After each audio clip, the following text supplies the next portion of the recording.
अस्सलाम वालेकुम नाज़रीन, तव्हां ॾिसी रहिया आहियो सिंध आवाज़ न्यूज़। नाज़रीन, कादरपुर वेझो सावंत संदराणी तकरार तां बेराम सावंत खे अगवा बैदि क़त्ल करण वारे वाक़े जो 62 ॼणनि ख़िलाफ़ केस दाख़िल। क़त्ल केस में ग़ालिब संदराणी, गंवर यासीन ऐं गुल हफ़ीज़ समेत 57 सुञातल ऐं 5 अणॼातल जवाबदार नामज़द 3 ॾींहं अॻु आंदल संदराणी थाणे जे हद ॻोठ ग़ुलाम मुस्तफ़ा सावंत मां बेराम सावंत खे अगवा करण बैदि क़त्ल कयो वियो हो।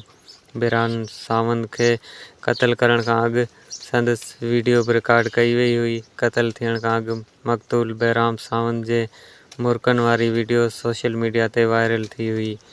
बेराम सावंत खे अगवा बैदि क़त्ल करण वारे वाक़े जो 62 ॼणनि ख़िलाफ़ केस दाख़िल।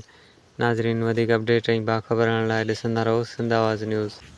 नाज़रीन, सिंध आवाज़ न्यूज़ खे यूट्यूब ते ॾिसण लाइ मथे ॾिनल लिंक खे खोले सब्सक्राइब करियो सिंध आवाज़ न्यूज़ यूट्यूब चैनल ऐं रहो हर ख़बर खां बाख़बर।